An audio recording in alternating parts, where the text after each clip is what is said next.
Good morning from sacred space at Titania's realm. It's 12:20 p.m.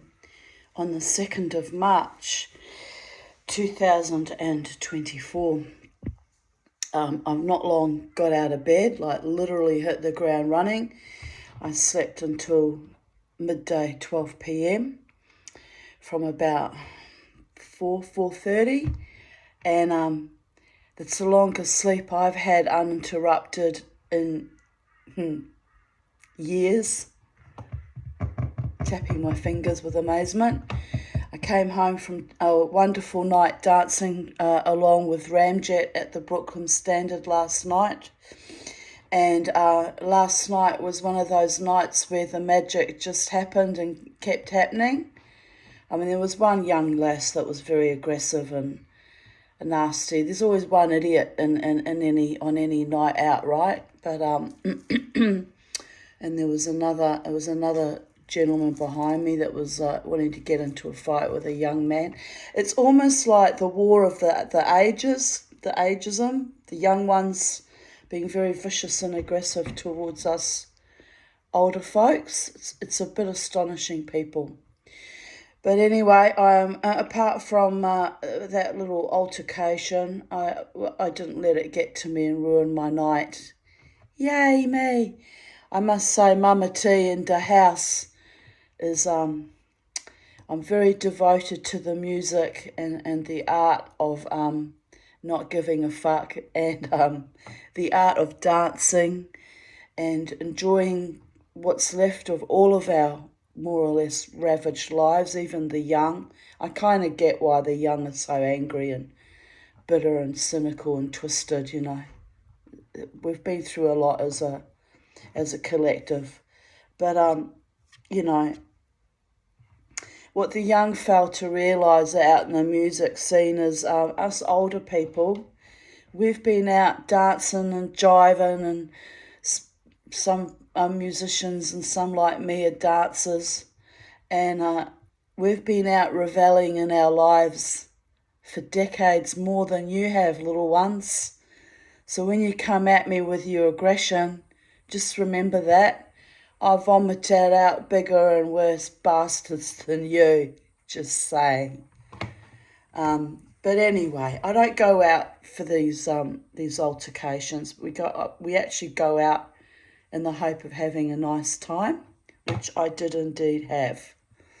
And oh my goodness, the bar staff there sport me lavishly, and I felt very cherished and respected and cared for.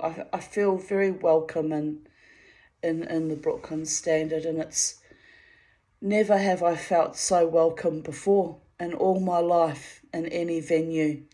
Oh, maybe back in the day when I used to frequent the Greenbank RSL, I was made very welcome in that venue as well. But it's been 13 years. 13 years of a lot of kind of horror and having to hold my ground and hold my own, and not really or often feeling very safe or welcome. So much big agape love go out to you, Brooklyn Standard. For got toothpaste on my t-shirt. That'd be right, wouldn't it? Is it toothpaste? For just being awesome and a wonderful venue to dance at, and even occasionally I sing along at, although sorry about my singing. No, it's not great. But, you know, I'm drowned out by the other people singing and by the actual wonderful singer, Ness, who sings beautifully. And, you know, hopefully you don't hear me singing along too. I try not to sing, but occasionally it happens when I just get joyful and forget, right? Which is the whole point of that, is just being joyful and forgetting oneself in the moment, and, living our best lives in spite of everything. That's my motto. live your best life, which I did indeed do.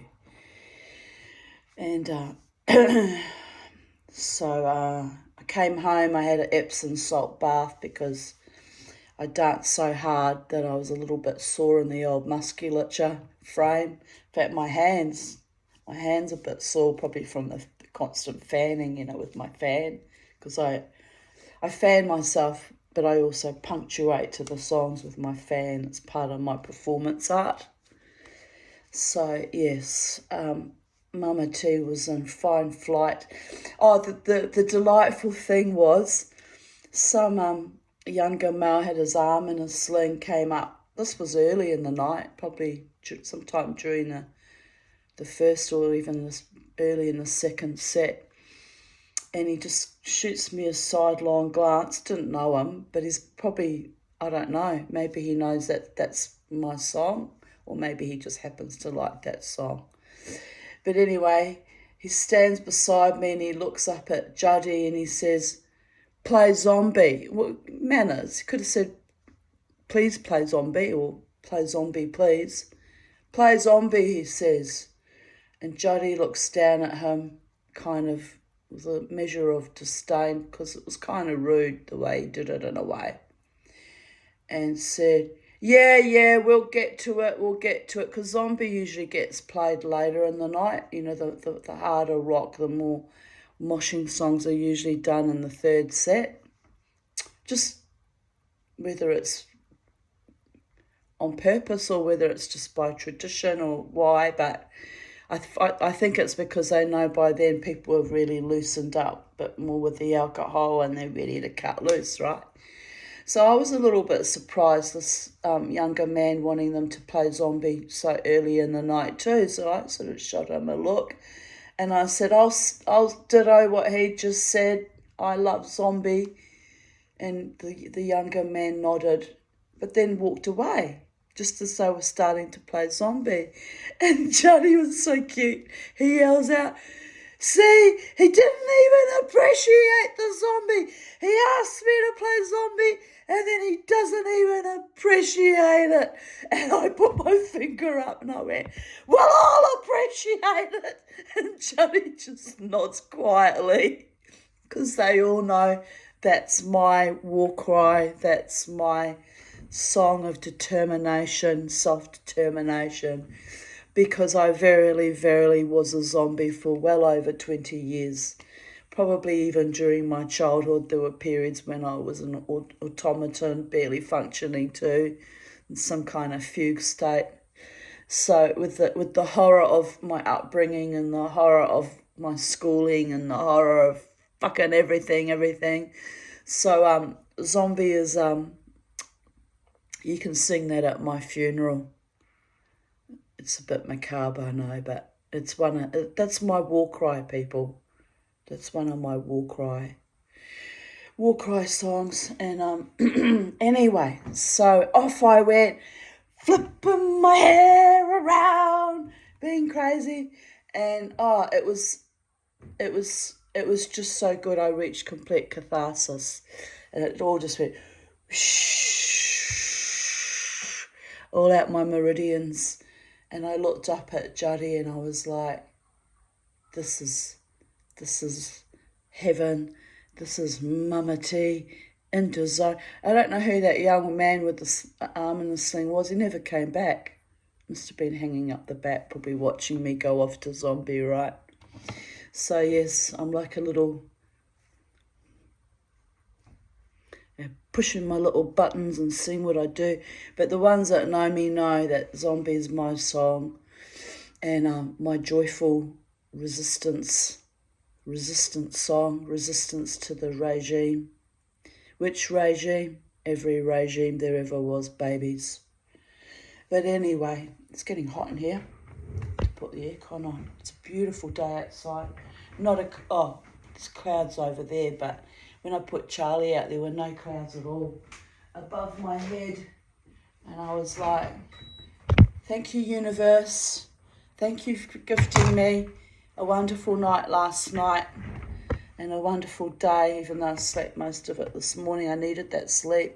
I told my psychiatrist, I said, this mirabegron drug they've put me on, my urologist put me on for my bladder, doesn't work, right? But on the nights when I dance wildly and have 4 Jack Daniels and go home exhausted, then it works. Oh, the irony. He said it's probably because of all the exercise, you know, and then the bit of alcohol, and you're more relaxed and it just calms the nerve signaling down. I said, yeah, but I can't be getting drunk every night and dancing wildly just to get sleep, right? Especially the drinking component. So my Friday nights, the Holy Shabbat, by the way, is the only night where Mama T allows herself a few drinky poos. And I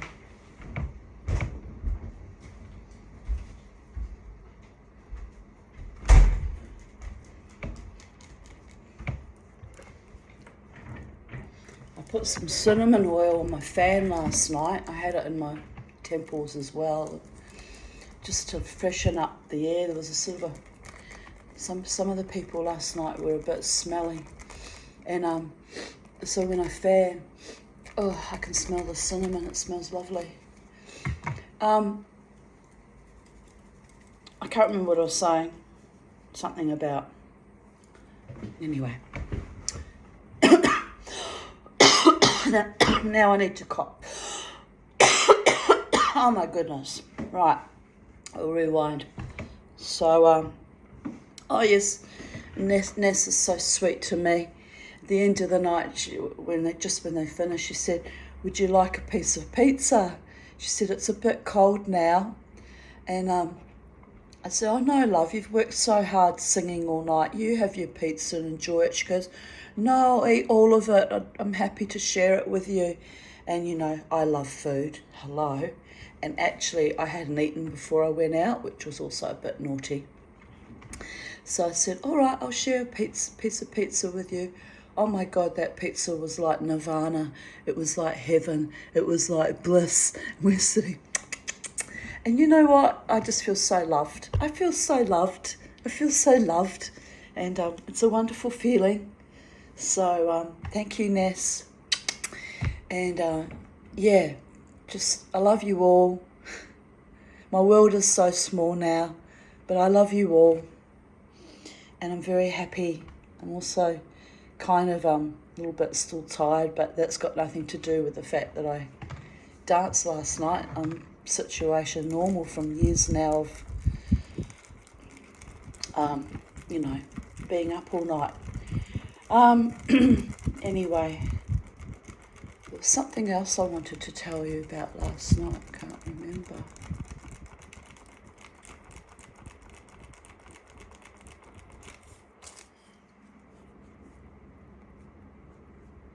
No, I think I covered everything. I had a wonderful night and I'm happy. And the niggling thing about the younger people being aggressive, wanting to fight us all, is of no consequence.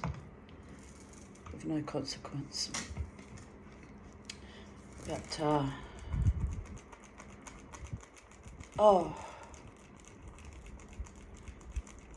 always think, I've been saying it for years, if I won lotto, I'd buy my own nightclub and I'd sit there and I'd be there every night drinking and dancing and no one would know I was the owners, right?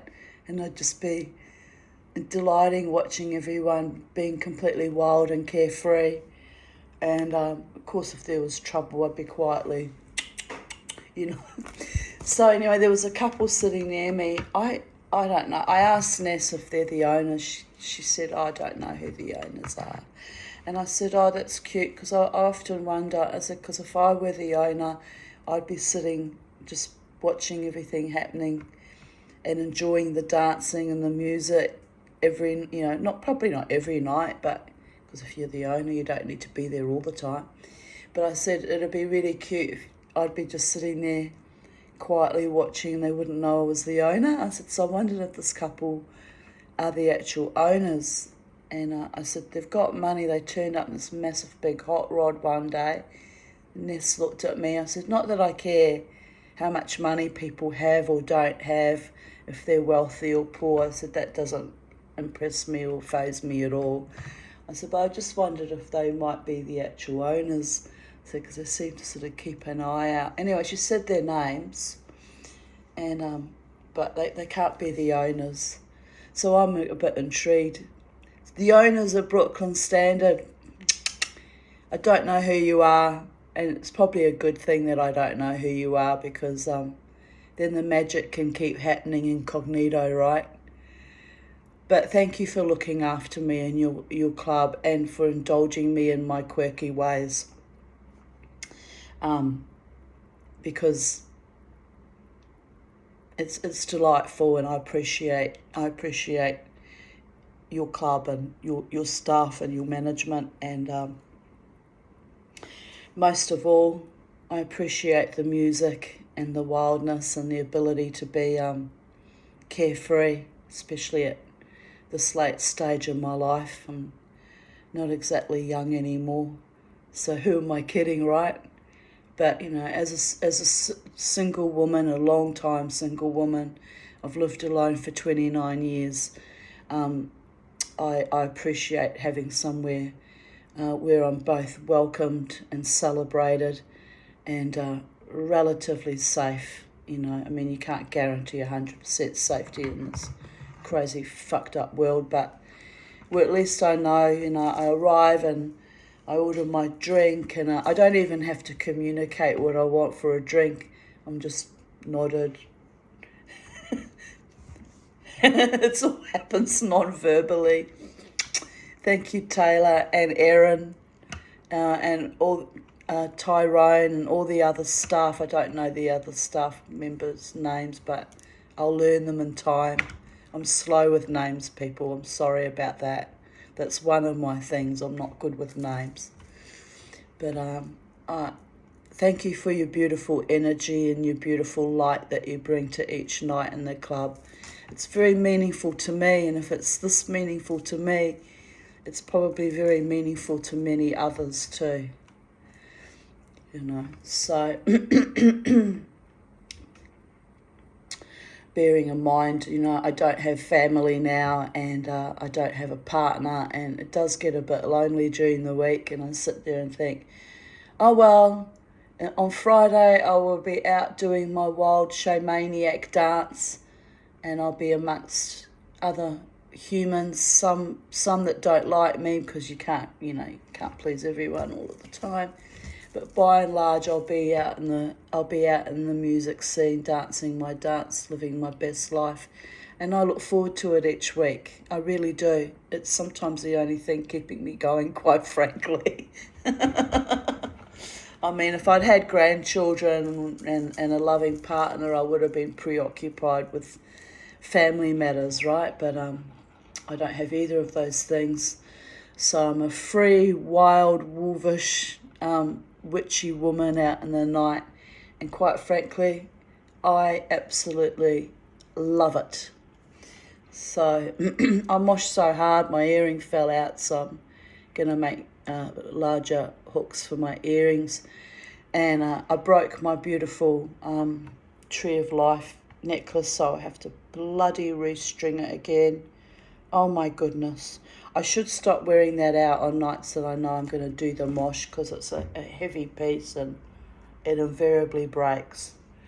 But the good thing was, because I strung it each bead individually, I didn't lose the whole lot. I only lost the bits that broke off, but I found them quickly and gathered them up. So yes, stringing is a better idea than when I have it on the fancy tiger tail, which when that breaks, the whole lot goes, right? So that's another job I'll have to do, restringing that. Oh my goodness. But you know what? I had a wonderful time, so any jewellery repairs I have to do on my stuff is still worth it. Right, I've waffled on now for 19 minutes, and I'm very happy today. I'm very happy, and looking forward already to next Friday. Oh, if I could summon the energy, I'd come out again on Saturday nights as well, but I'll just wait until I get the Botox treatment on my bladder and calm that right down, so I will have more energy then before I start taking on 2 or 3 nights a week of dancing, which I used to do back in the day. I used to dance 3, sometimes 4 nights a week, but that was back in 2014 and 15, and yeah, I was quite lonely then, and it sort of at a loose end after the ensuing years after the war dispute ended. I was still healing from all that ghastly horror, so I was out every opportunity I could get. I didn't have much money, but I somehow managed to wrangle it, right? And yeah, now situation normal. I still don't have much money, but I still managed to afford a few drinks and have a wonderful time. And yes, I was extra blessed last night. So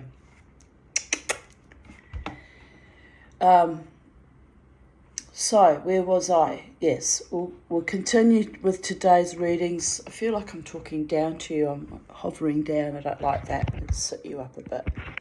Don't want to talk down to you. We're all equals here on planet Earth, except for the obnoxious young people who they're demonic ridden. All this young girl's demonic ridden. Oh, and that's what I wanted to tell you.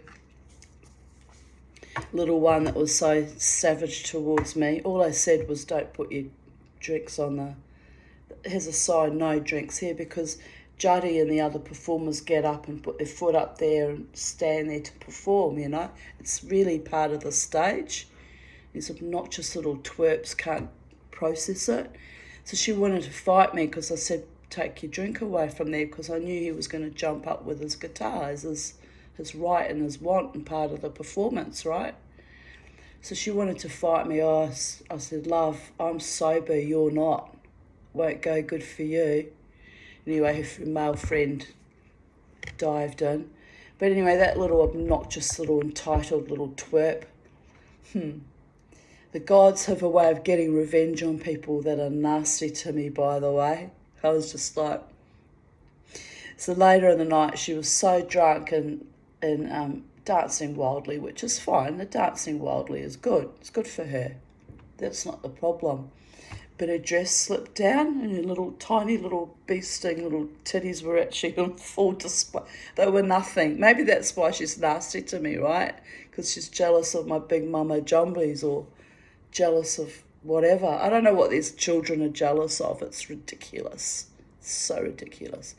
But anyway, little titties are on display, and I sort of looked. And if she hadn't been such an almighty little bitch earlier in the night, I would have gone at love. Or I just would have nodded love. And as a mother, you know, gender up that her titties were on show. But I thought, no, fuck you, I don't care, you little slut of a thing. She's not really a slut. That's mean of me. But she's just so nasty. So I thought, I'm just going to pretend I don't know that your boobies are out. And so I looked away, looked back. Her friends were trying to tell her that they were out, and she was like... Eventually she realised. But anyway, look, there was nothing to see there. Literally nothing to see there. I'm a bit worried, you know. I'm losing weight. I said the other day, I haven't lost weight, and I'm annoyed, but I haven't lost weight. I've probably built muscle from dancing, but I'm toning. I noticed you can't tell in this t-shirt, but I noticed with my underbust on last night, I'm getting a bit more of a waist, and some of my bras aren't sitting right. This one's okay. But I think I'm toning, so if I lose weight, the titties will shrink too. But don't worry, Mama T never exposes her breasts out in public. Never. I'm wild and I'm fierce, but I control the boobies at all times. boys. And they were like, oh damn you, Tanya. Why can't you just lose control just once? But anyway, you have to laugh. So I wryly noted as I was walking to my car, that young lass was walking with her group of friends. And I now understand why she's such an entitled, spoilt, vicious little piece, right? Because whoever picked her up, the mother or father, turned up in a big white 4-wheel drive of some description, and they just tooted at them and then kept driving way ahead, so that the whole group of girls had to like walk quite a bit, like 20, 30 metres to get in the car. And I was like, oh, Daddy's a bit of an arrogant prick too, and entitled, and treats you like shit, so you come dancing and unleash all your shit on other people. I thought, good to know that about this one. I take particular note of my enemies. Know thine enemy. Know them well. Anyway, look, she's been she's been a bit snotty a few other times, but she's just a kid. She's just a child, I'll let it go. I can't be bothered worrying about these people, But it's kind of just a point of interest. I was greatly amused seeing how they were treated by their pater familiar. It's always interesting. When you have a little sociopath on your hands, always look and see who the parents are.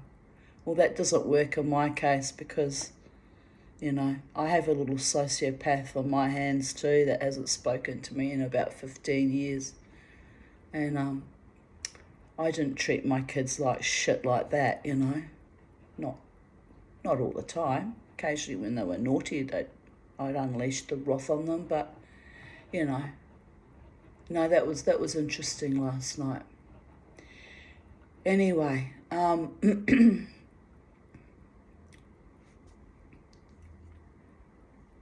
yes. Just looking around the garden. It's already 31 degrees, but it's 12:48 a.m. The whole day's gone, people. I can't believe I had such a good sleep. As I had four Jack Daniels. I came home and had a cup of tea. And I'd had quite a bit to drink during the day yesterday. I expected to just not sleep last night and pee all night long, which is what I normally do. It's just astonishing how well I sleep after a good wild dance. So there you go. It's my Viking body wanting to be in berserker mode and dancing wildly and letting it all hang out, and it must just shut off that nerve signalling in my brain or in my bladder that's going constantly. Anyway, today's readings are called, you have a laugh, Crazy Wise, Overcoming Poor Health Outcomes, and Riding Shotgun with My Gods. Here's a photo. I could have brushed him. He's kind of looking at me like, Mama, why are you taking a photo of me when I look awful? No, he's not really thinking that. But he does look cute. He's my beautiful boy. He'd get this tufts of fur down on his forehead, which I used to have to either cut off or, brush aside. But yeah. Even looking crazy wise like that, he's still my beautiful boy. My beautiful boy, Beauregard. He used to hate it when I go dancing though. Oh, did he hate that. Time away from his mummy. And then I'd come home tired and wrung out, sometimes from dealing with drunk people, as I get. Sometimes I go into overwhelm. You've probably seen it in my videos. I'm so astonishingly exhausted that I go into overwhelm and get kind of a depression, like a post-performance art depression, like clowns and actors and musos get, which is normal. You know, you've gone through several peaks throughout the night, and then you just collapse at the end, right? So, but he used to, he hated Friday nights when Mummy goes dancing, or Saturday nights. It was when he was younger. I was still doing Saturday nights as well. But yes, no. Mama doesn't have to feel guilty now because Charlie sleeps during the night and doesn't miss me during the night. So I've put her outside, and it's very hot out there. But she'll be all right. I've put her outside. 2nd of March 2023. I had bad insomnia again last night. Oh, but Jesus. So I feel kind of out of my head. 5 nights of this. It's a bit cooler today. Rain is imminent. The day has a silvery great light. No snakes around today, or yet. Bobo is frantically digging and playing ball. He has a lot of energy the past few days, which is a good thing as he was quite unwell for about a week, vomiting each day from the heat. I'm glad to see him back to being a normal dog. Poor Bobo. I failed at casting a very complex ring today. Argh! So I made a cuff from copper pipe instead. I had annealed the copper after my casting failure while I had my torch set up at my soldering station outside. I used my texture plate for the first time. It came up great. I worried it would not texture that thickness of copper, but it was fine. So that is another skill in my silversmithing toolbox. Happy dance. And look how beautiful it came up. They haven't sold, but I'm happy with them. Where is it? There. I actually should start wearing them myself because they look lovely, and wearing copper is good for arthritis. And I've coated them in Protector Clear so they won't turn green, on your skin now. And they still maintain that lovely shininess. I love copper. I love gold too. Can't afford gold, but I love it. I get gold fever when I'm around large amounts of gold because my grandfather, my father's father, Abraham Phillips, was a gold prospector. He used to douse for gold with willow sticks, find gold and oil and water. It's a common thing in the old days in rural areas to have dowsers looking for water and precious metals. 5 p.m. and the moon is rising. So beautiful. It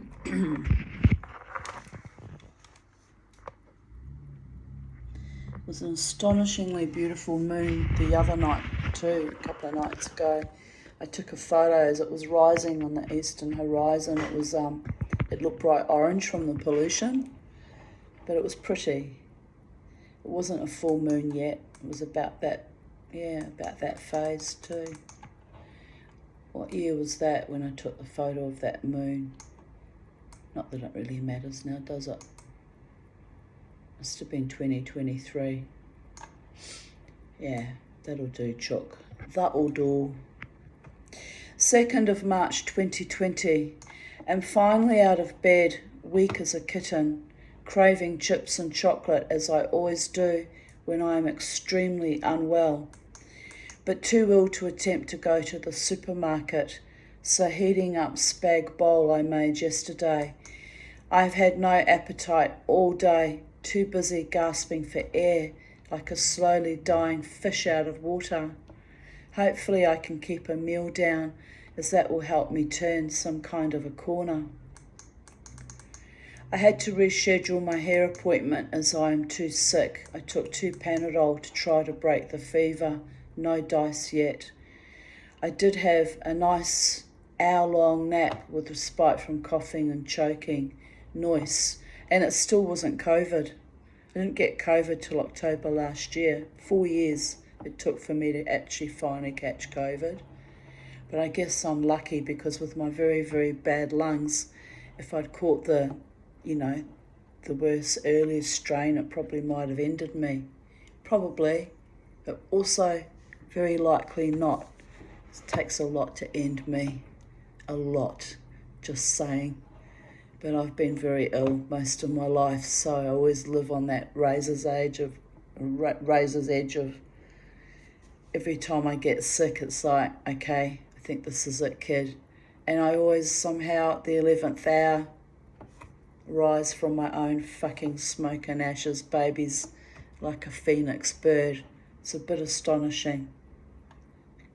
More than a bit. It's extremely astonishing. We've got a kookaburra. That's good because I've got massive big caterpillars on my grapevine. They've almost eaten the whole thing. They can strip it in a day. I left them there though, even though I noticed them on the grapes. I thought, well, the thing doesn't fruit anyway, and it's food for the kookaburras. Win, win, win, win, win. If it was fruiting, however, there'd be a bit of a fracas between me and Cookie and grapes, but I can share the abundance of my beautiful sacred space garden. Mama T finally had a shower and washed her hair. I put a step stool in the bath so I could sit down to wash, as I feared I might faint or fall over.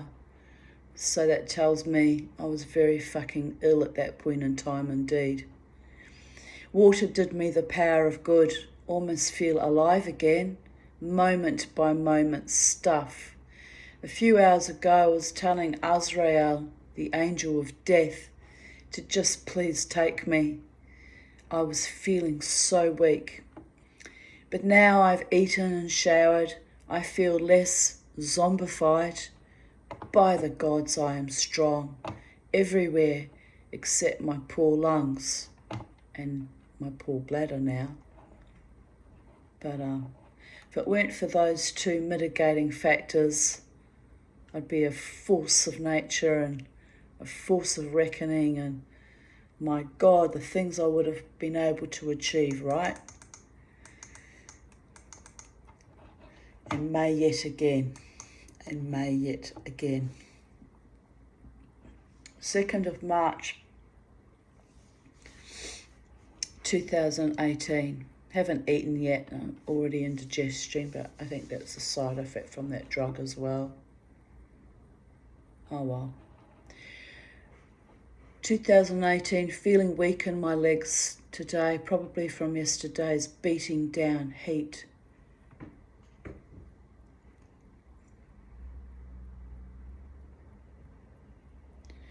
Cooler day today, overcast, weird weather, like a sigh between gasping for air in the moments of dying.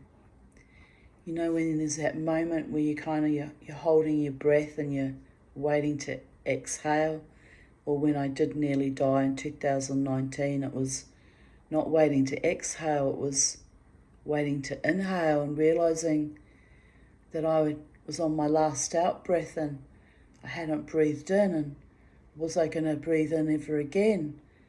And then there was this moment of such clarity and peace, and I thought, I'm not going to breathe in again. I'm dying and this is it.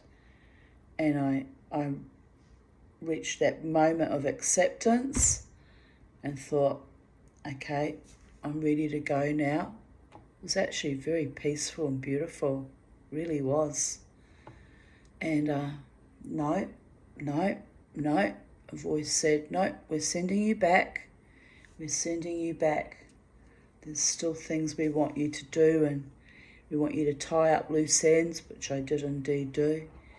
And we're sending you back to a hellscape of epic proportions. And I cried and I wailed and I said, please don't torture me anymore. I can't take any more. Please don't do this to me. Please take me. Had my arms out wide. It was all very dramatic. This is all on the the post effects of the anaesthetic from having my gallbladder surgery, by the way. And I got up to pee a few hours later, about 4 in the morning, and an elderly man was just staring at another patient, because he would have heard the whole thing. Me trying to cut deals with death, right? Please take me, please don't send me back. Death likes to do the lambada with me, but they always pirouette me back into this life, and it's bizarre. It's bizarre, people, but oh well, that's why I'm a shaman. Can you see it? My friend Jared, I think, bought me these earrings, or was it Crystal? I'm not sure. In a mystical witchy shop in Melbourne. There you go. I want to try and find a way to laser print it and then copy it onto sterling silver, make a little square shape or oval. I quite like the square. And copy this onto sterling silver. I made the little hearts the other day in sterling silver because it had little tin hearts, little tin from Mexico, the sacred hearts. These are called calakas, you know, the skeletons or the skulls. They remind us of eternity and luck. They bring me luck, these earrings. They're only made out of little pieces of plastic. But anyway, I'd like to make them. I've got to figure out a way. My beautiful friend Liz Burt, who I met, she's on my Facebook page, in the Women's Metalsmith Collective, wonderful artist and jeweler, told me that I could do it and make it on enamel and sent me the video on how to do it, which was a wonderful video and very inspiring. I might even try that one day, but I'll have to buy the special glass enamel paint, and you can torch fire it and draw on, and I'm inspired. I'd like to try and copy this design, but in enameling. Wouldn't that be wonderful? Oh, so excited by that idea. I must find out about the paints. They're not cheap. The man in the video said he made his own, but it seemed a bit too complicated. I'm sure you can buy the special enameling paints, but I think they're very, very expensive. And he was talking about some other thing you need, some product called Etch It, to abrade the surface of the base enameling. And there were a few other fancy things I'd need to buy that I don't have, but I've saved the video, and I'll spend some time thinking about it, because money's always very tight, you know. And with silversmithing, there's always some new tools or equipment, and enameling is a whole other endeavour again, you know. It's a whole other skill, but by the gods, wouldn't that look lovely done in enameling? There's an enamel artist that I saw on the Facebook enameling group. I guess I could pay her to copy it and do it, but then she'd have to do all the work, and that would be expensive. But I guess I could inquire. That way I could have it and pay someone to do the design. But that's the lazy way out, people. Now I know that I can acquire these skills.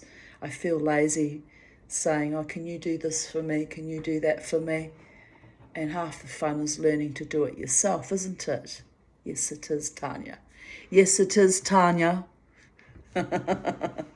Anyway.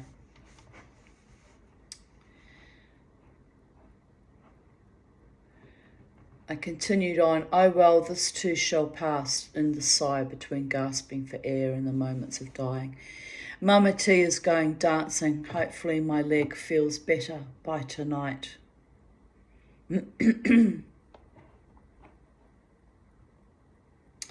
I just watched Crazy Wise on Gaia.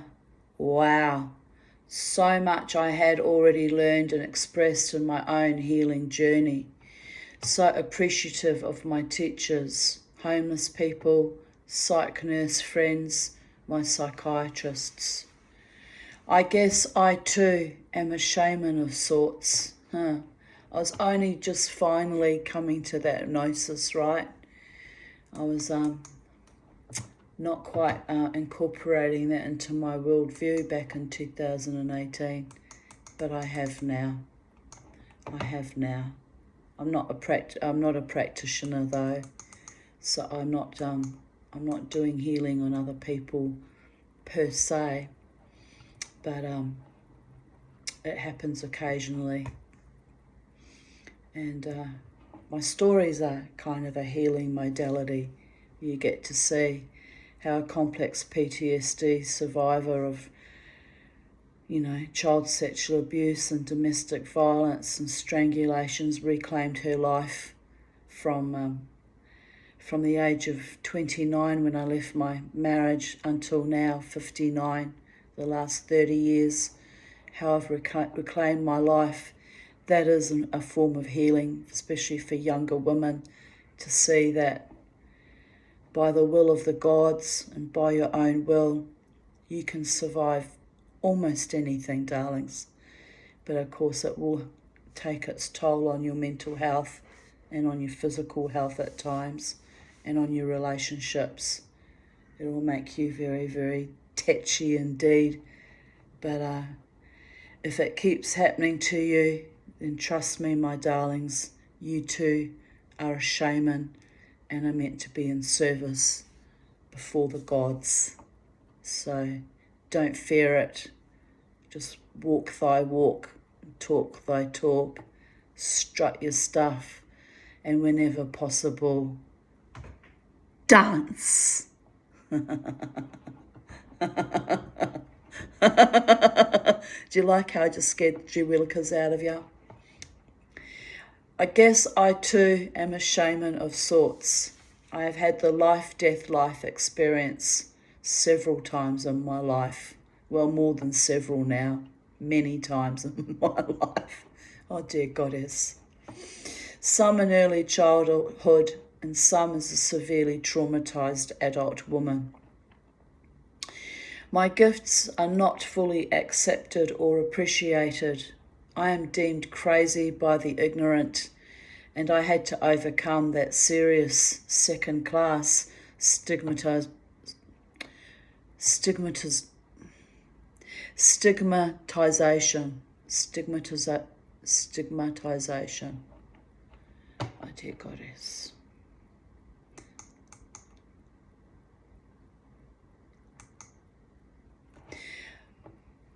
Lol, as Groucho Marx used to quip, I don't want to belong to any club that would have me as a member. I dance to my own tune. I choose my reality each and every moment. My mind is strong and light streams through its cracks. Interestingly, when I declared myself healed to the 10th generation before me, one of my mantras I picked up along the way. A few days ago, my daughter called me on the iPhone to tell me she's writing a play about a matriarchal line. I don't think she proceeded with that, but anyway, it's a hard line to write about. It's a hard line to survive. Each generation of females in our matriarchal line have not had easy lives. Not at all. The healing is finding its way, growing exponentially, bringing forth new blossoms from decayed ancient fruits. The manure of the past, feeding and flowing like milk and honey, like nectared ambrosia, the gods' favourite tipple, will bring peace and understanding, tolerance and acceptance, and a love built on wisdom, not hateful scorn or belligerent, bellicose ignorance.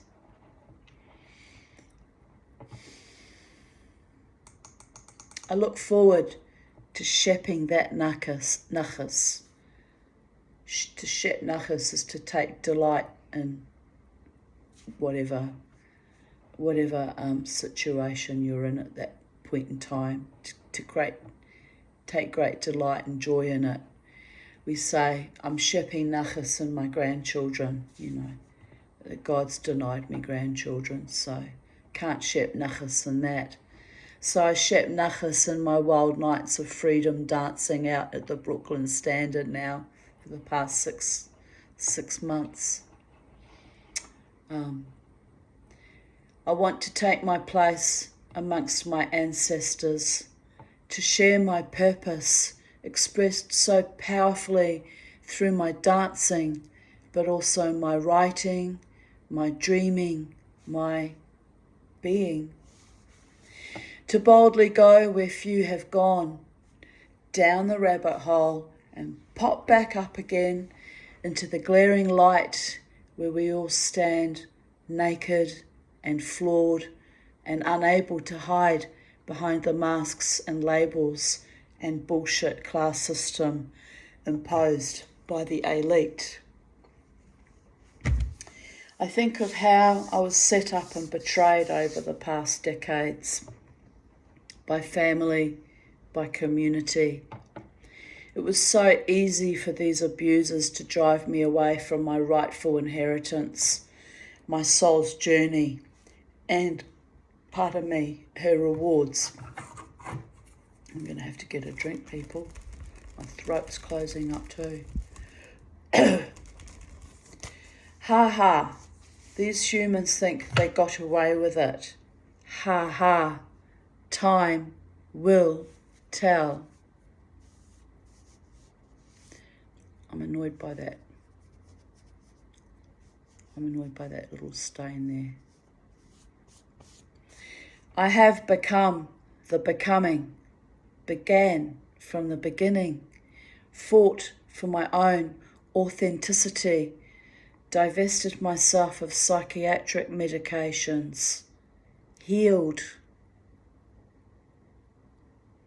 I was never a victim, although at the time of each attack on my body or mind and soul, it felt like that. I stood up and fought back each and every time.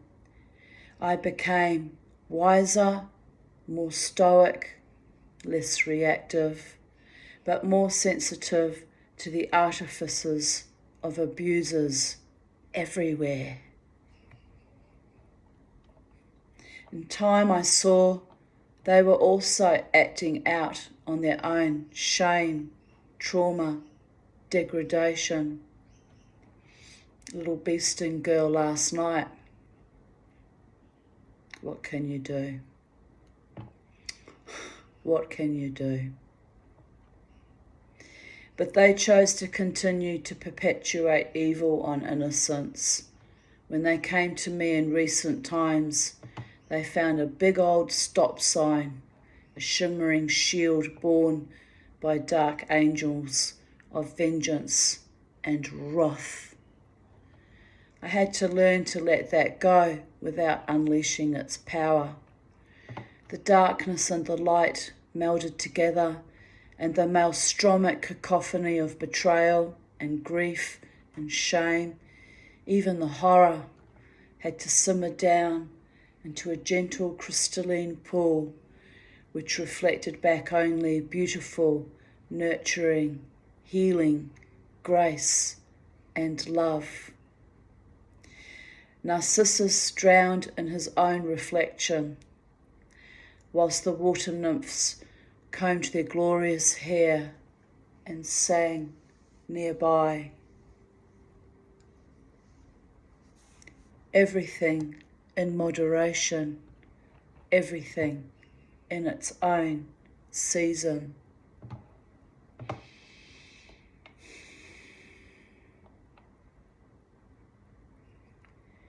Really unwell today, but my friend Chris, 2nd of March 2017. Today's a potent day, you'll find out why. But my friend Chris booked tickets for us to go see Tony Child's concert tomorrow night, so I will be taking things easy until then. I'm very excited as I have never been to any of her concerts before. In fact, never been to any concerts of my biggest idols before. And I post again that photo of Bobo with his crazy doggy fur do. Oh, my darling. Yes, tomorrow's the anniversary of my father's death. And yes, because he'd been such an almighty bastard my whole life, I wasn't going to waste time sitting around grieving him. So I still went to Tony Child's concert. And we were friends on Facebook, so she knew of my father's passing. And I think she was a bit shocked, but I don't owe my parents any respect. I gave a lot to my mother when she died. I owed her nothing, apart from my very existence when they spawned me into this planet. I'll give them that much, but I owed them no respect or honour after their constant predation on me. Even in adulthood, they predated and were vicious.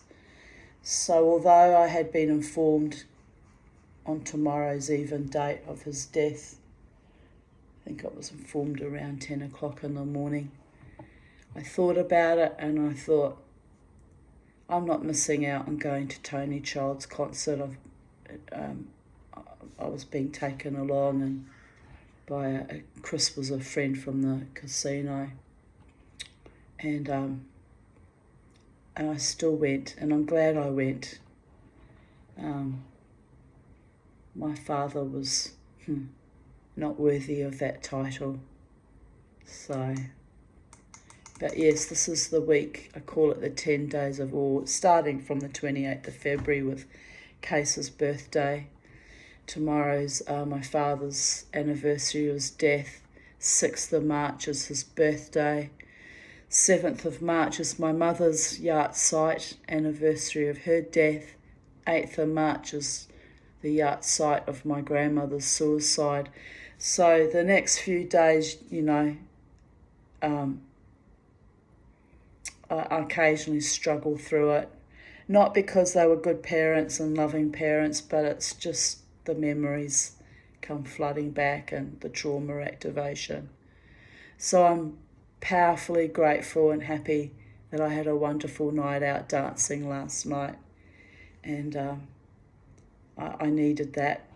It's probably going to be a bit of a difficult week, although coming into it this time, I felt a lot more peaceful and calmer. I don't feel quite as triggered as I have been in previous years. So hopefully the ghosts of my past, my progenitors and the immediate ancestors that raised my own mother with such savagery, hopefully they've finally left my auric field, and life will continue to get better and better, and in time I'll even find out who my truly loving partner is and I can start life, in love with a beautiful man, hopefully, who's in love with me.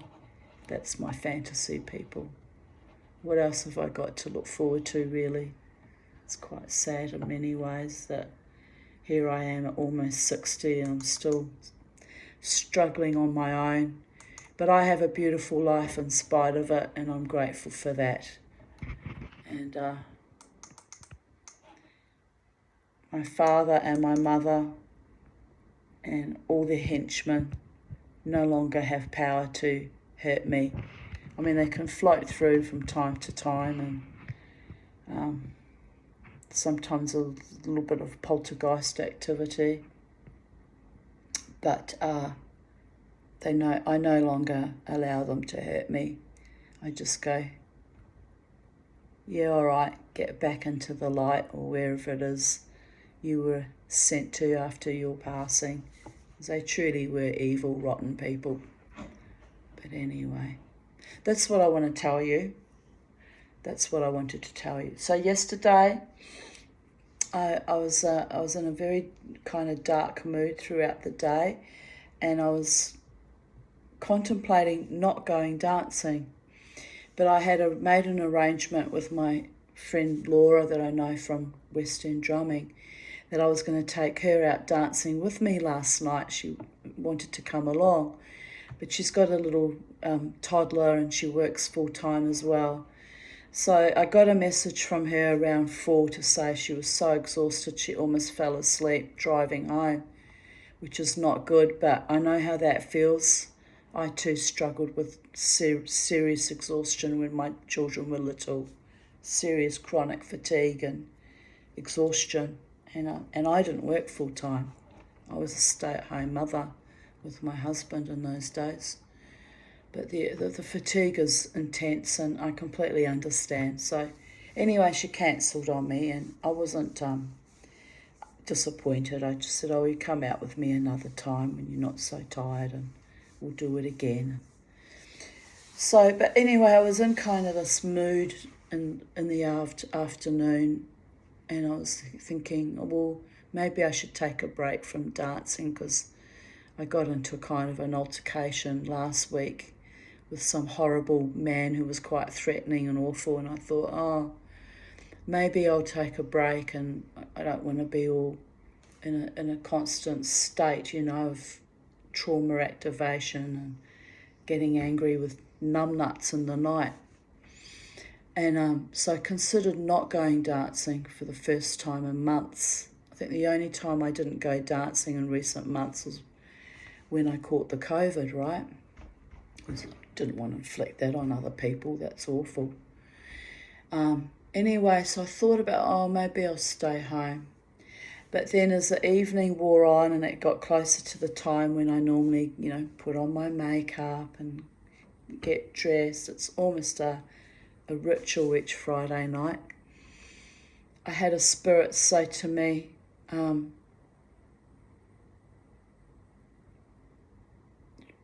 oh, yes, that's right. So I was in the bathroom when they started talking, it's your own thought forms, but I knew it wasn't mine because I was actually thinking about something else. And they said, something lovely is going to happen tonight. I said, oh, really? And what might that be? And they just repeated, something lovely. And so I continued to put on my makeup and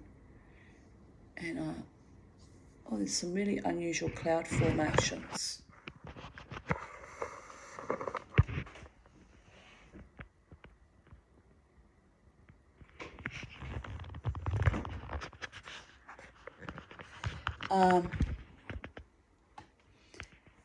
And I said, oh, I don't have a lot of money this weekend because I've just paid out my rego, my Optus bill, and I don't get paid till Tuesday.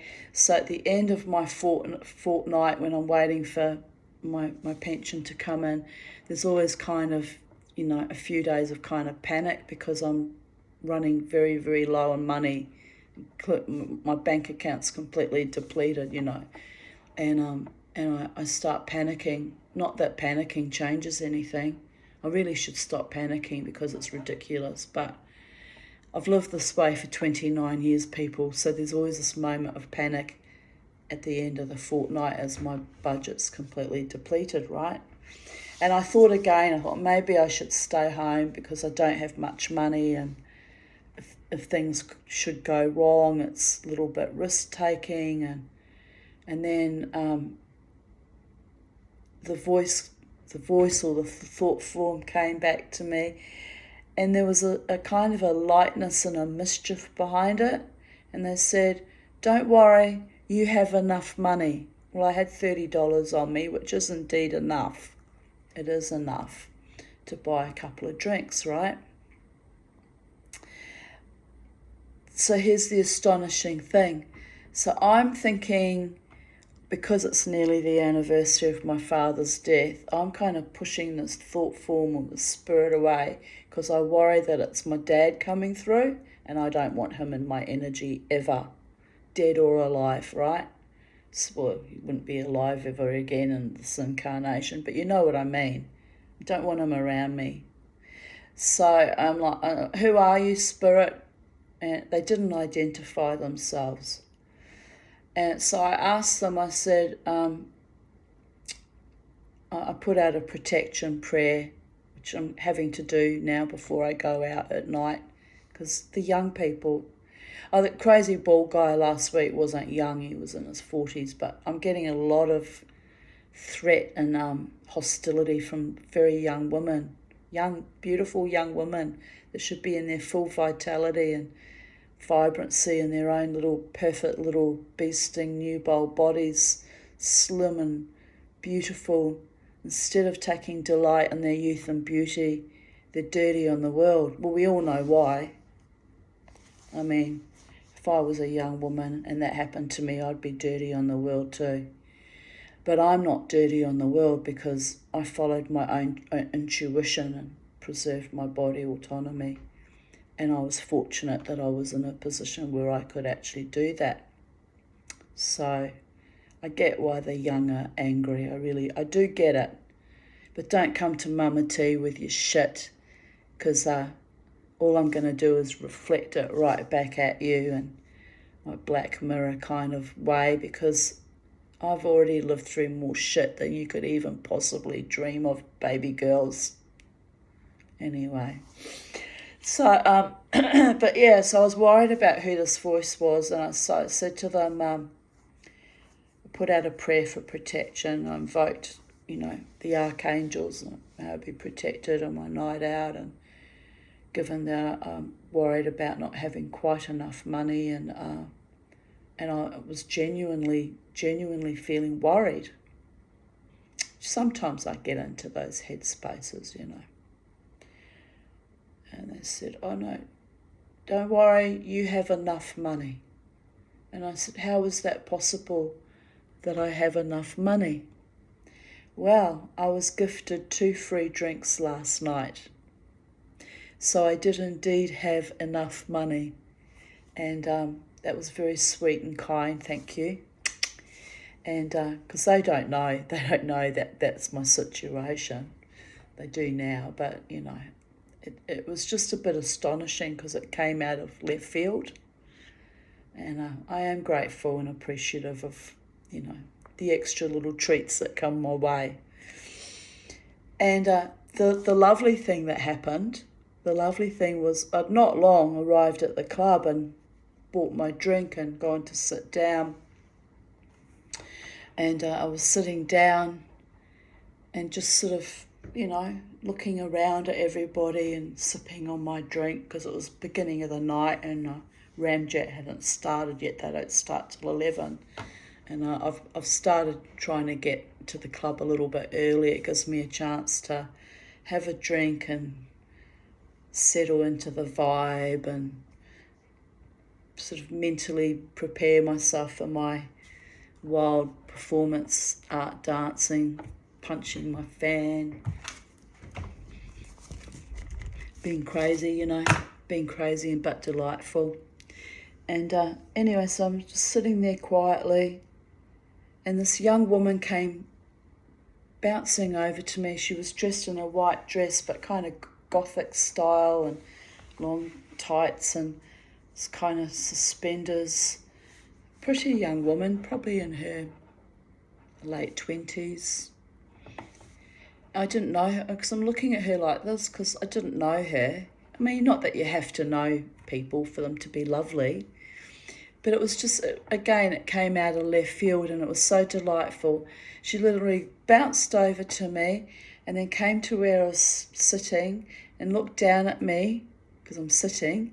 She said to me, I saw you from across the room and I felt inspired to come and give you a hug.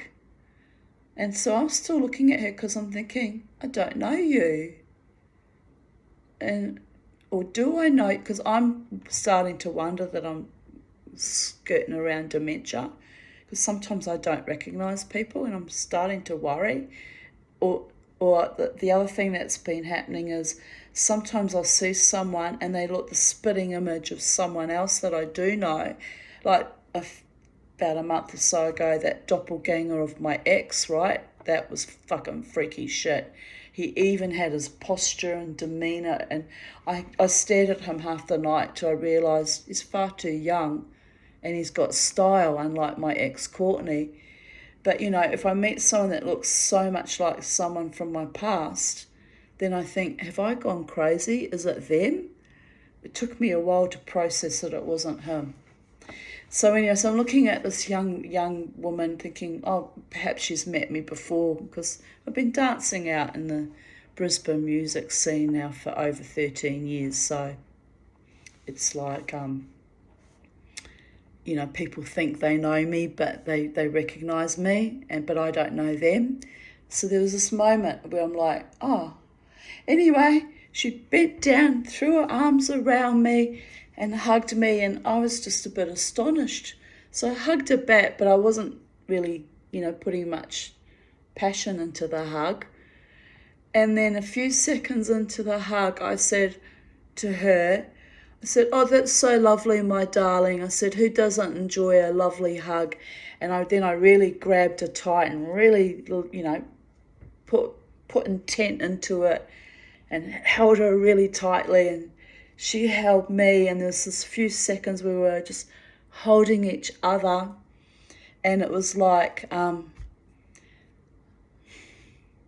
want to cry. It's like that, the hug between a mother and daughter who haven't seen each other in a long time, right? It was beautiful. It was beautiful. And then she let go and stepped back and smiled, and I smiled, and then she left. I was so astonished. I sat there for a few more seconds thinking, what was that? And the other couple, you know, that was sitting around the table, other regulars, were also looking at me a bit astonished, because they could see that I was astonished. And then a few seconds more, and then I processed it, because it was indeed lovely. I went, oh, that's the something lovely that the spirits told me was going to happen tonight. Because it was just so, it was a surprise. It came out of left field. It's from a complete stranger, and it was heartfelt. It was lovely and emotional. I have a feeling that young lass was even on the brink of tears when she left me. And I thought, how delightful, how beautiful. So you see, for every demonic, hell-ridden imp like the other young lass of beasting and for me, I mean, she's probably a sweet girl when she's not demonic-ridden and under the influence of alcohol or whatever, showing off for her mates, right? She might be a sweet girl, but no, the sweetness that was shown to me, the something lovely, came from another younger woman who was heartfelt and pure and open-hearted and dressed alternative. So recognised my spirit, right? So I don't know who you are, lovely, and but to you, sweetheart, you started my night off beautifully. And not just that, but you confirmed that the spirit that was talking to me when I was getting ready for last night's dance was indeed telling me the truth. So it was validating as well. Because they told me the truth about two things. The lovely, the something lovely, and also the spoiling me with drinks. So, yes, astonishing. So I seem to be having, because I'm always suspicious of talking to discarnate beings, because it could be anyone, you know. It's like picking up a phone and talking to cross lines and hearing other conversations, or talking to, you know, some fucking prank caller pranking you, like we used to get a lot in the day when I was a kid. Oh, that was annoying.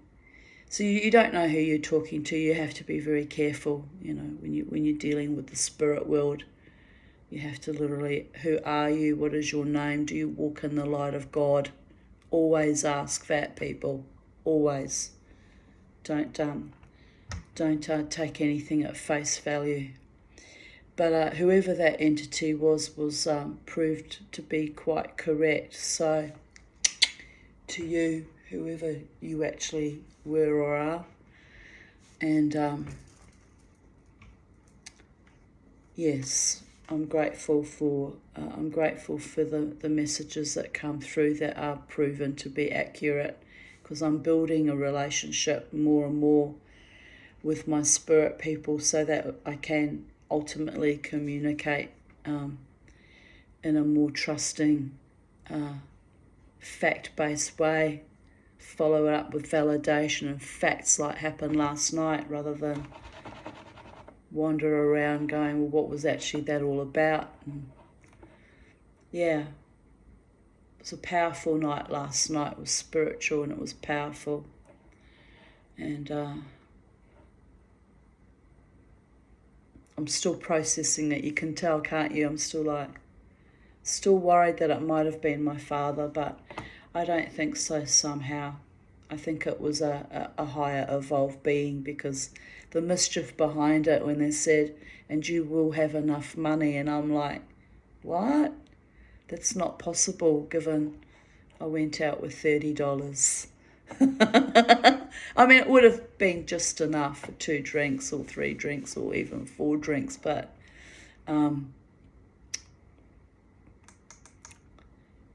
it was enough. I went after the dance to Ness shared her piece of pizza with me, which was lovely, and but I was still peckish after having that bite of food. I thought could do with a bit more, so I stopped in at the 7-Eleven and bought a pie and some Zimmel milk for my tea. And the young Indian man working there says, "Oh, have you had a good night, love?" And I said, "Oh, yes, I have indeed." I said, "I've come from the Brooklyn Standard." I said, I dance regularly there on a Friday night. He said, "Oh, I know." He said, "I'm friends with Tyrone, who's one of the bartenders there." I said, "Oh, yes, he's a lovely young man. I know who Tyrone is." And we nodded. And I said, "Oh, thank you." And I went off chomping on my pie on my walk to my car. And feeling contented and happy, and yes, watching my little sociopath little girl on the dance floor being bullied by their progenitor. Not so much bullied, but treated with contempt. So there's these types of people that are nasty, that come out, they're carrying their own darkness with them, and they've usually been bullied mercilessly by some other monster, and they choose to unleash it on everyone else, right? Take their shit on other people. It's par for the course.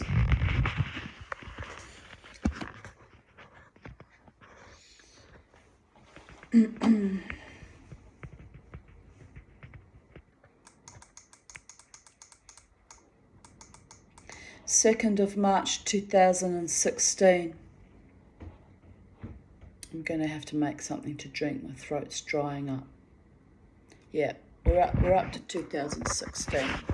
Probably won't be much longer, but Mama T's all closed up.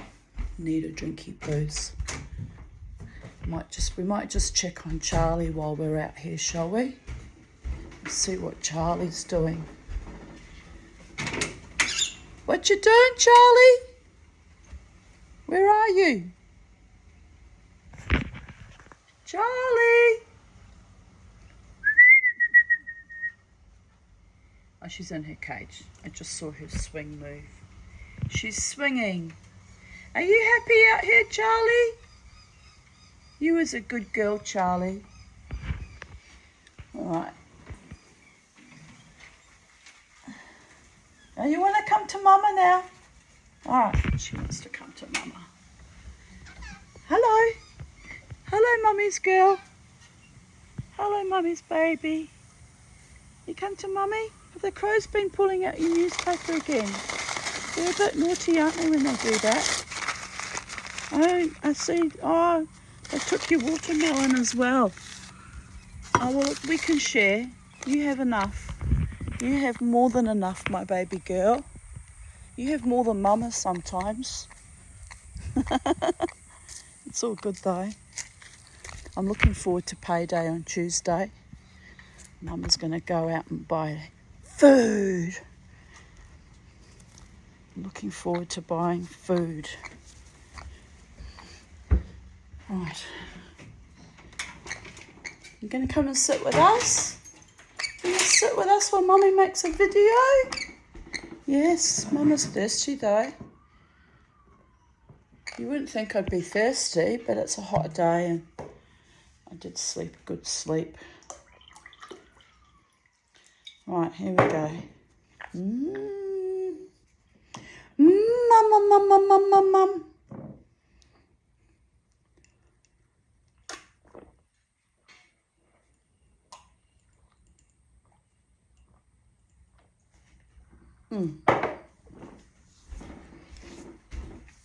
My goodness, I needed that. Right, here we go. Back in the room, people. Back in the room. I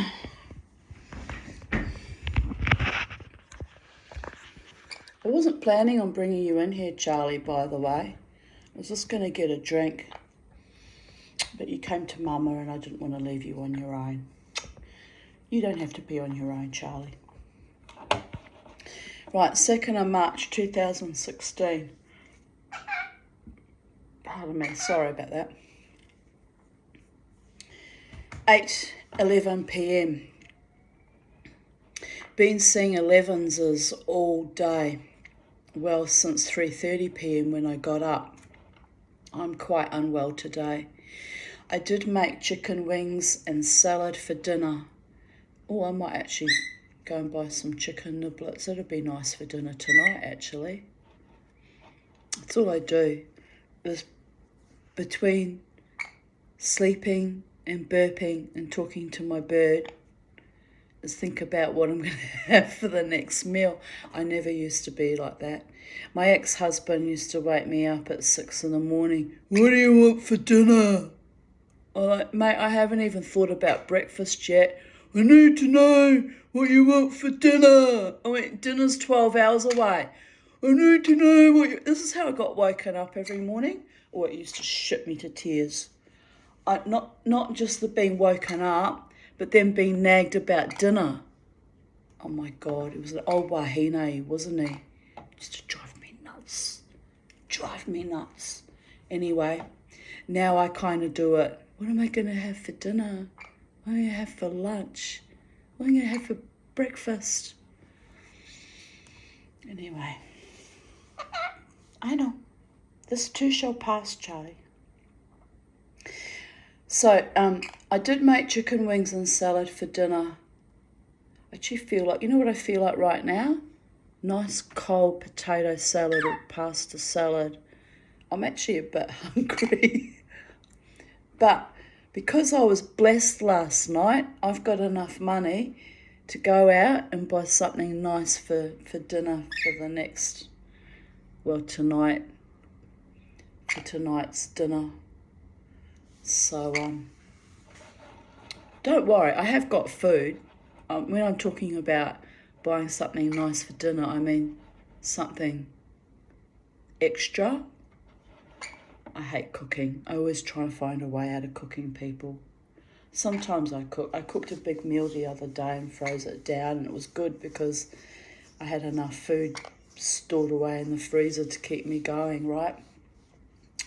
But yeah, I feel like something frivolous today. I can't have anything frivolous. There's that word again. I was in the queue to the Brooklyn stand and some young man, you looking forward to your dancing night out? And I just being weird and creepy. I said, yes. And you're being frivolous. And then this whole group of people couldn't spell the word frivolous. They were all in their early 20s. Couldn't spell frivolous. I said, I can't work with you people, sorry. I said, sound the word out. It's like, my goodness. What happened to our education system that they didn't know what the word meant and they couldn't spell it? Dear Goddess. This is the world we've come to, Charlie. Charlie, can you spell frivolous? Yes, Mama T. It's spelled Frivolous. Oh, you was a genius, Charlie. Not really. Just, anyway. What frivolous things can I have for dinner? My angels, oh yeah, I just resting and watching Skinwalkers on Netflix. Oh, that's a scary topic, Skinwalkers. Meet some of them on your Friday nights out, don't you, darlings? Not really, but they carry on the way they're going. They're going to end up like that. Anyway. My angels keep grabbing my attention. I wonder what they are wanting to tell me and or show me. Weird. So yes, it was a little bit like that yesterday too, and I was not trusting them. Not trusting them at all, and they were completely validated. Astonishing people. I just discovered my copy of Charles Bukowski's Notes of a Dirty Old Man, sodden in my hammock. I forgot it and left it out in the rain. Oh dear. Also a sarong. I must remember to pack things away after my lazy time in the hammock. It's been out there for over a week. Well, that's not good. Anyway.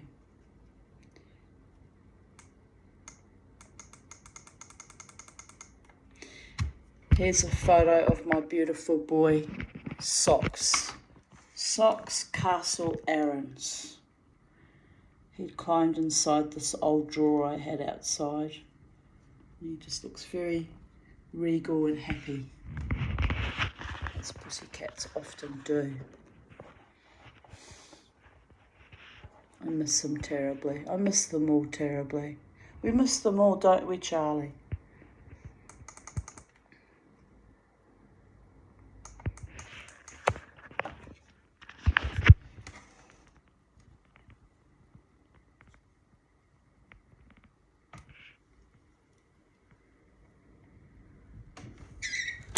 My reflection ruins it. There we go. Yeah, look. It's Socksy. It's Socks. My beautiful Socks. Right. I have a feeling she's going to poo on me in a minute. It's going to happen. It's not a psychic prediction. It's a given that she does it all day, every day, but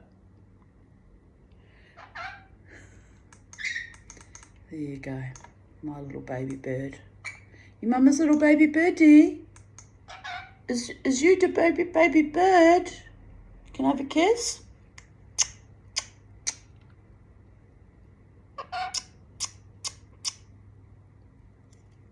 Do you love mama? You do, don't you? You do love your mama. I slept until 3:30 p.m. after waking up at 10 a.m, taking my meds. That was back in the days when I was still on psych meds, people. 2016, March. Fuck me. Having muesli, I hit the hay again. I needed the rest. Bobo stayed outside all day. I kept the hens locked up so they got a day of rest too. When I came outside, I found Socks chilling in an old drawer. Happy pussy. I still have tummy spasms, but my chest is threatening to be a greater problem. So far, so good. It is a stinking humid day today. I can feel the steam coming off the grass and the plants. I picked a good day to sleep away. The fish ponds are fully operating. This makes me happy. So nice to come out to clear, tinkling water. The reason why I like to have ponds in my landscape, my gardenscape, is it's soothing to my nerves, because I was actually born and raised by the sea in Island Bay, Wellington. For first 8 years of my life, I lived by the sea. And so the sound of the ocean in my ears is very soothing to me and can calm me right down. And the sound of water tinkling is very soothing. Actually, my neighbour Tim saw a couple of years ago, we haven't spoken for about 2 years, we haven't fought, but for whatever reason he doesn't really talk to me anymore. I don't know why, I haven't done anything. But a couple of years ago he said to me, he said, on summer nights now, he said, I lie in bed and I listen to the sound of your fish pond fountain tinkling. And he says, and I now understand why you always had the pond, Tanya. He said, it's so lovely. I'm finding it very soothing, Tanya. I've lived here for 21 years, right? I've always had ponds. Right? The pond got put here before I ever moved in properly, right? So he's only just noticed 2 years ago about why I have ponds. So I nodded. I said, yes, Tim Sir, having running, tinkling water in the gardens. Number one, it's good for the fairies. It's good for the wildlife. The wild birds come and drink from it. And it's good for our spirits, soothes our souls. That's why in every home I've ever had, I always have a pond of some kind or a water feature of some kind at the barest minimum. I said, you need the running water, the sound. It's very, very grounding and soothing. He nodded. Now he's finally on my page, but then he doesn't talk to me lately. Oh, well, it doesn't matter. We live harmoniously side by side, and, you know, I live in my little bubble here at Sacred Space, and don't go out of my way to engage too much with all the neighbours either, you know. But we live nicely here, is what I'm saying. And he appreciates my pond now, which is delightful. All the hard work I put into this garden, people get to enjoy it, right? Who's that? There's a lot of cars and activity today. Don't know who that was. All these look like tradesmen coming and going. 2nd of March 2015. I have an urge to sell everything I own and move to Byron and live on the beach. Which I get like that from time to time, wanting to run away, right? I can't risk losing my housing commission house, or should I? Brisbane has been such a bad luck place for me. Certainly has. So many evils perpetrated against me, so much lack of justice. I just want to run away from all the toxic shit. As I said to you in previous videos, 2015 was a very, very bad year for me. One of the worst years of my life, and I've had many bad years, but that was the killer year. Oh, sorry about that. If I weren't so afraid of not being able to afford accommodation, I would be in Byron already. Also, I could take Crystal's rabbits there when she goes overseas. I hate feeling trapped in hell. I hate feeling afraid to move forward and grab the rest of my life by the balls. That's the worst feeling of all, when you think there's no way out, people. That is the most dangerous feeling of them all. I will miss my daughter and the rabbit kin. Oh my God, I can't bear it. If I sold my car, I could technically afford private rent for a year. Not in Byron, you couldn't, kiddo. I I was really not well back in 2015. Just by that statement alone, I know that I was not well, lassie. It would take many more years to get public housing in Byron Shire. What would I do when the money ran out? It's all too horrible to contemplate. And it's indeed my lack of money, my poverty, that keeps me trapped in hell, people. And when you see me get despairing from time to times, it's usually because I've realised that there's no way out and I just have to keep dancing on my small corner of hell, literally and figuratively, through fire, through floodwaters, through every fucking maelstromic event, including this epoch. I just have to keep pushing myself through and dancing through it in the hope that one day life will finally either make sense or get better, or I'll find a way to prosper. Oh, it's a beautiful dream, the psychedelic dreamer's dream. But yes, I am lavishly spoilt by beautiful people who see me for who I am and love me anyway. So I'm grateful for that. Blessed be. My pop was the only one treated me with kindness and respect. The rest, well, assholes. Dad's birthday on March 6th. I wrote this in 2016, not knowing that a year later he was going to die. But, you know, I mean, the man was almost 89 years, 3 days shy of his 89th birthday.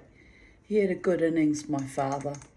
He was a maniac, so drove like a fucking maniac on acid and rolled 3 cars during my childhood.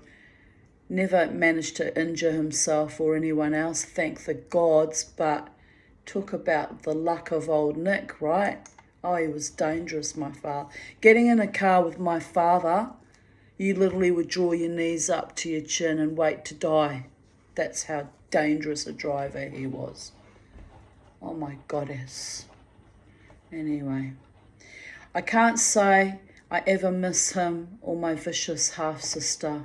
She might be right though. They might have been happy before they got pregnant with me. The photos do look rather happy. She likes to align with my abusers and make me look like the scapegoat, a constant refrain in my life. And the reason I'm mentioning her is she's in the photo with my father David, my grandmother Connie, and my grandfather, who was actually the only wonderful man in the entire family of progenitors. I have some wonderful cousins, don't get me wrong, but I'm talking about the generation before me, my parents and my grandparents. Pop the dowser, the gold prospector, was a wonderful man.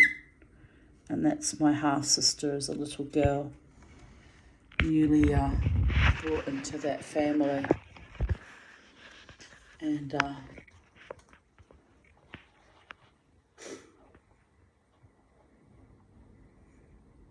my father was extremely handsome, but what a fucking ass.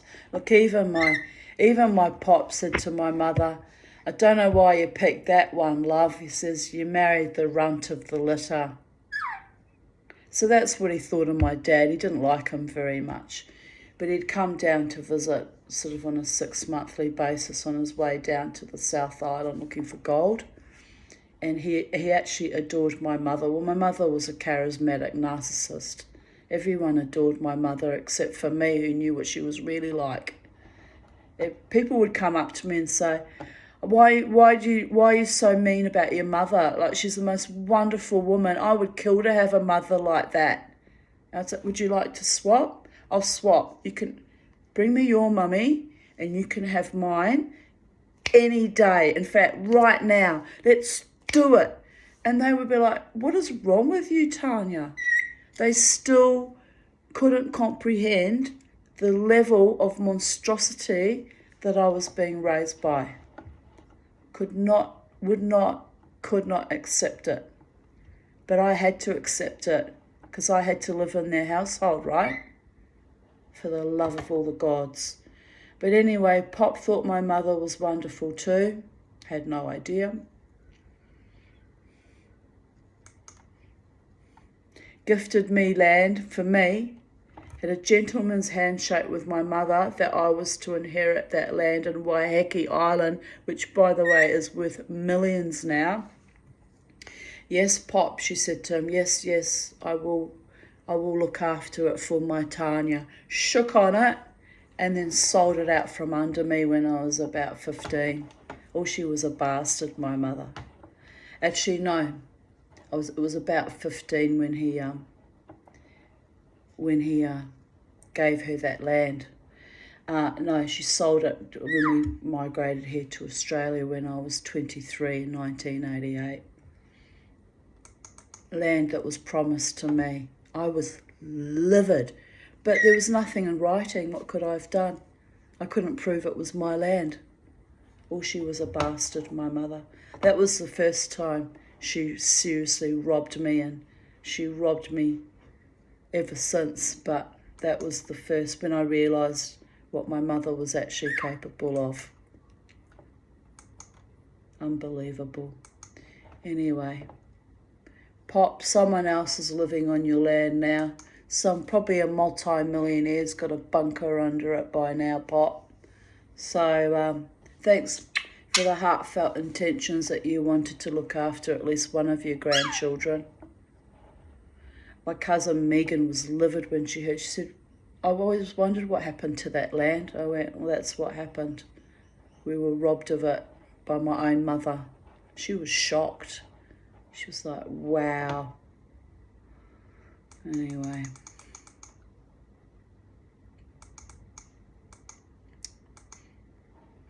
Still in 2015, I commented on a photograph I posted. I must have been missing her. I do miss them from time to time. I mean, after all, they are my children. Another thing I wasted time and energy on my entire life. Oh, that's a seeping wound. I think that's the wound that still cuts the deepest, actually. Not only did I get raised by verminous, fucking sexual predating maniacs, but then I lost my daughters as well. Caught between the sociopaths on both sides of the intergenerational line, right? Monstrous it is. And a beautiful stranger in the club, I feel inspired to hug you. So love is the law. Love is still out in the world. I must try not to seep with distress over my fucking kids. Because what can you expect with the genetic loads and as well? They're lost forever. They'll never be the same again, ever.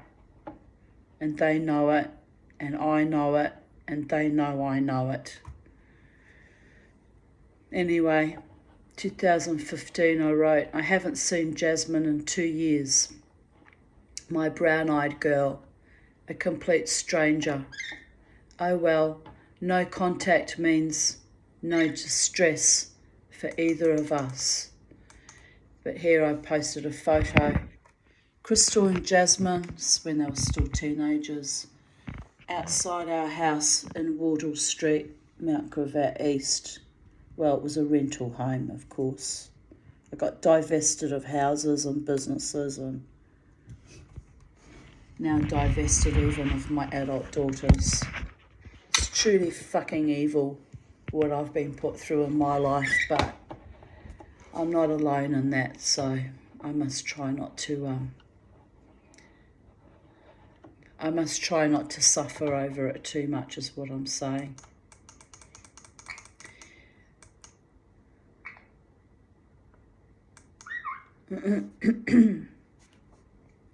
So it's 11 years now since I last saw my daughter, my younger daughter that is. Here I post a photo of me as a little girl. I think I was about 4 in that photograph.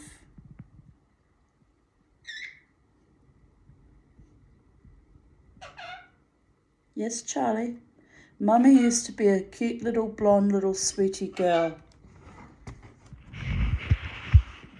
Then she grew up. She's still cute. She's still bottle blonde. But she's no longer such a sweetie. Life bit down hard on your mother. Life bit down so hard, even my teeth broke down for 3 summers. Hard bitten, hard boiled, but I can still rejuvenate and revive myself and find delight in small things. And love is still the law, Charlie. Yes, Mummy loves you too. You was a good girl. 2nd of March 2014. I'm feeling a little sad tonight, rather odd, as I had an awesome weekend, which culminated in me skip diving and bringing home some interesting goodies out of the skips with my homeless friend Brian. He was a lovely man. I sometimes wonder why I get so sad and lonely after having such hectic fun dancing. It seems a tad ridiculous after all. It's not like I was home alone on my couch feeling maudlin. Creature and I had a wonderful night, and I rushed back from skip diving as I realised I had her phone and purse, and I was gone longer than I anticipated. There was so much stuff to go through, I almost forgot about the time. Ow! I'm trying to remember. Oh yeah, because she used to dump her things on me like I was her frickin' sub or handmaid. Oh, she was a creature. So, and I'd probably forgotten that I had it with me, my bag, and I was off doing my thing. So yeah, that was a bit, would have been a bit upsetting since I had her money and a phone, but oh well, gave it back to her. Wasn't a problem, really. Look at all the ways she let me down, and then the viciousness with Dave and all the other people in Irish Murphys, right? Oh, she was a thing. Even calling her creatures a compliment. Trust me on that one. Anyway, I slept until 2 p.m. today and took Ramon out into the garden so he could be a bunny out in fresh air. Jared came to visit and helped me unload my booty. Lol. Charlie, I just want my finger back. You're sitting in a strange position, Charlie.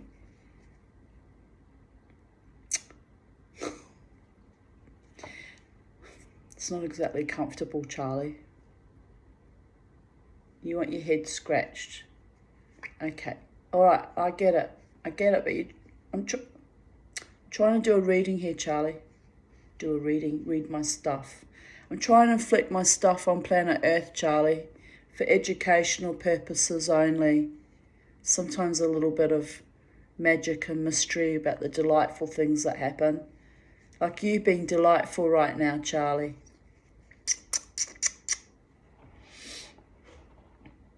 I hoped the beautiful cashmere man's jacket would fit him, but it didn't, which I was rather disappointed about as I had him in mind for it. It's such excellent quality that I might just keep it and wear it myself until I find myself a male friend who fits it well and is likely to enjoy wearing it. And like a fucking idiot, I gave it to Dave. I bet you he doesn't even wear it. It was a beautiful quality jacket, right? Cashmere. I should have just kept it for myself. But anyway, it didn't cost me anything. It was literally found in a skip, but there was nothing wrong with that jacket. It was beautiful. I don't even know why someone would throw out something so beautiful. It's amazing what people throw out. Just amazing. I ended up skip diving as Brian, my homeless friend, told me it was full of 21 bottles of alcohol unopened, but by the time we got there and I had burrowed gleefully through both skips, the dear crazy old bastard told me, "Oh, I told this other homeless guy he must have come by and taken the booze. I thought about slapping him up the side of his head, but I was happy with my schnorring regardless. I picked up some Pyrex bowls, the jacket, a working vacuum cleaner, needs a hose which I was unable to find in the dark but can buy one for it, and kitchen stuff. So all good. And I got to have a few nips of Brian's Bacardi, which he'd found there, and hey, I forgot how much I like Bacardi, even though I only drink Jack Daniels nowadays. So he and I were like two wild children in the muck, and every now and then he would look at me, head down, arse up in the skips, and start laughing. He even lay down to watch me. Then finally he bothers to tell me that as I hadn't found the booze yet, it must be gone. You just gotta love Aussie male larrikin Korsakoff's sense of humour. Finally he said something like, I gotta pee. So I said, righto, that's a job for you alone, mate. I can't help you with that. And next thing I know, he'd buggered off. So I went and got my car, loaded up, drove back round the block and parked the car, then bolted to find my gorgeous, I don't even want to name it, creature who I knew would have thought I'd run out on her. But no. I was relieved to find her just in the nick of time, and she tells me, Brian is up with George the busker. I said, yeah, right. Little shit was meant to be off having a pee, but you can't expect much from crazy homeless people. Ha ha ha. I sure as hell hope he gens me in on any more dumpster finds like that one, which he did, as I will be happy to go skip dumping again. I had a blast. There was even a barbecue. I would have brought that home too, but I could not fit it in my car. Oh well, I still have the Weber I found in the Bogan Christmas before last, the council rubbish collection they do annually.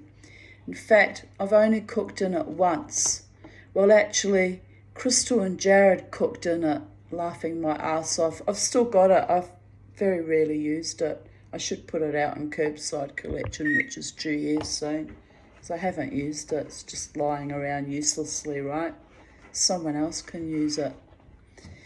I was fortunate that I was wearing my black jeans and a top, not my usual girly, flirty, corsety gear, or I would have had to miss out on the skip raid.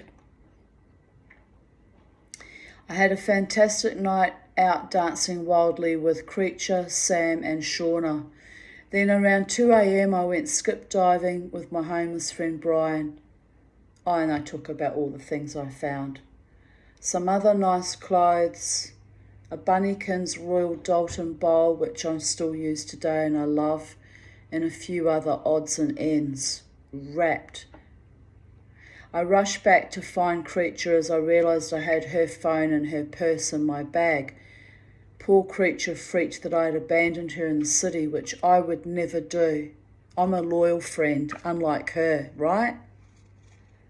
Fuck me. What an idiot I was. I was happy to find her okay, and we went to get something to nosh before we went home.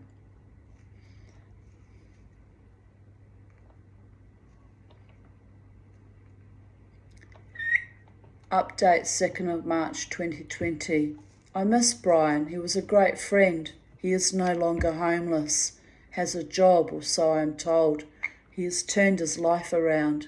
I'm so proud of him. I've never seen him again. I gave that beautiful jacket to Dave, should have kept it for myself. I ended the friendship with Creature a few years back. No regrets there. A lot has changed in 6 years.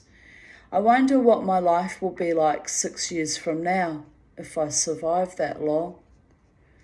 Well, 4 years later, it's pretty good. Still dancing wildly, no longer surrounded by fucking maniacs, so life's pretty wonderful when you measure that out. I will keep dancing no matter what, even with all the toxicity of former pub and or casino friends and former lovers. No one fucks with my right to enjoy the rest of my life, although many have tried. 2nd of March 2013. I need another drink again. Just weird. Heading home alone, naturally, looking forward to the warmth and joie de vivre of a certain little dog that was Miss Bella Rosa when she was still alive, who will be exuberant to receive her human in her ever-loving paws. I miss her too, my little Pomeranian dog. I didn't dance much tonight, just observed and listened to music, which is highly unusual. I must have not been feeling well. One very young man was friendly and bought me a drink.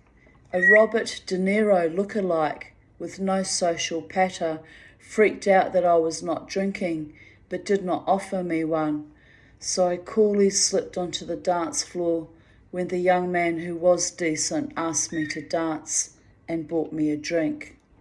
He, however, lost interest when he discovered I had no knowledge and no interest in sports. Lol. Nice kid though, classy, unlike the more age-appropriate Robert De Niro type who didn't know how to talk to a woman who was sober. Smiley face. Ergo, my quest for a partner continues. Smiley face. Psychedelic dreamer lives to dream of finding the love of her life again.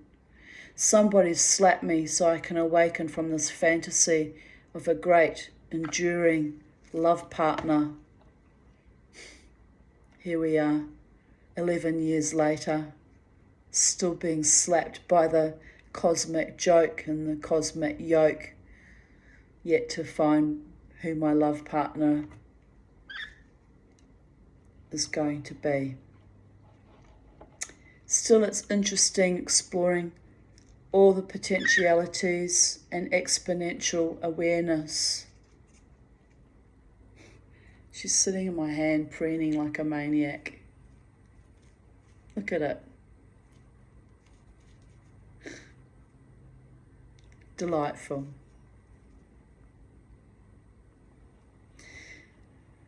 Four hours sleep this morning. I am drowning with all this rain. Going to sleep now. This would have been earlier in the evening.